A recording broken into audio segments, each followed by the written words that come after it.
নমস্কার, আমি অভিজিৎ ঘোড়ে। আমি ফাইন্যান্সিয়াল মার্কেটে কাজ করছি লাস্ট 12-13 বছর হয়ে গেল। আমি 2011 থেকে স্টক মার্কেটে জার্নি শুরু করি। স্টক মার্কেটে অ্যাজ এ ইনভেস্টার হিসেবে আমার জার্নি স্টার্ট হয়, কিন্তু আমি পরে বুঝতে পারি যে স্টক মার্কেটে কিছু ভ্রান্ত ধারণা, কিছু মিথ মার্কেটে রয়েছে।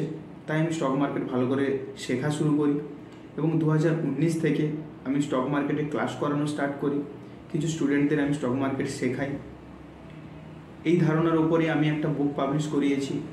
2024 এপ্রিলে বুকটা পাবলিশ হয়েছে। আপনি যদি একেবারে জিরো নলেজ হয়ে থাকে আপনার স্টক মার্কেটের বিষয়ে, তো অবশ্যই বুকটা আপনি বাই করতে পারেন, যাতে আপনার স্টক মার্কেটের নলেজ আরও বেটার হয় এবং আপনি লং টাইমে স্টক মার্কেটে ইনভেস্ট করতে পারেন। কারণ লং টাইমে আপনাকে যদি মার্কেটে থাকতে হয় তাহলে অবশ্যই মার্কেটে আপনাকে জানতে হবে, মার্কেটের বিষয়ে মার্কেটের টার্মিনোলজি জানতে হবে। এছাড়া মার্কেটের কনফিডেন্স আনতে গেলে এই বইটা আপনার জন্য খুবই হেল্পফুল হবে। এছাড়া আমি একজন মিউচুয়াল ফান্ড ডিস্ট্রিবিউটার, লাস্ট 2 বছর ধরে মিউচুয়াল ফান্ড নিয়ে কাজ করছি এবং পরবর্তীকালে অবশ্যই মিউচুয়াল ফান্ড সিলেকশানের কিছু প্রসেস কী রয়েছে সেগুলো নিয়ে অবশ্যই ভিডিও নিয়ে আসবো। এছাড়া আমরা কিছু ছোটো ছোটো অ্যাওয়ারনেস প্রোগ্রাম করে থাকি। যে কোনো এরিয়াতে যদি আপনি আমাদের সাথে যোগ দিয়ে অ্যাওয়ারনেস প্রোগ্রাম করতে চান, যাতে মানুষ স্টক মার্কেট বা মিউচুয়াল ফান্ড বুঝতে পারে এবং ইনভেস্ট করতে পারে।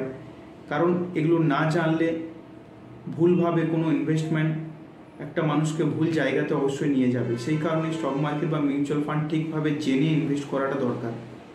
তো রিকোয়েস্ট করবো এই ভিডিওটা আপনি শেয়ার করুন, যারা স্টক মার্কেট বা মিউচুয়াল ফান্ডে ইনভেস্ট করতে চায় কিন্তু সঠিক নলেজ না থাকার কারণে করতে পারেন না। অবশ্যই আমি এগুলো রিলেটেড কিছু আরও ভিডিও নিয়ে আসবো। ফিনান্সিয়াল মার্কেট কীভাবে বুঝবেন, বেসিক কী করে জানবেন ফিনান্সিয়াল মার্কেটের, সেগুলোর ভিডিও অবশ্যই পরবর্তীকালে আসবে। তো রিকোয়েস্ট করবো সাবস্ক্রাইব করে রাখুন আমাদের চ্যানেলটি এবং এই ভিডিওটি শেয়ার করে রাখুন, যাতে সবাই এই ভিডিও পায় এবং জানতে পারে মার্কেটের বিষয়ে। Thank you.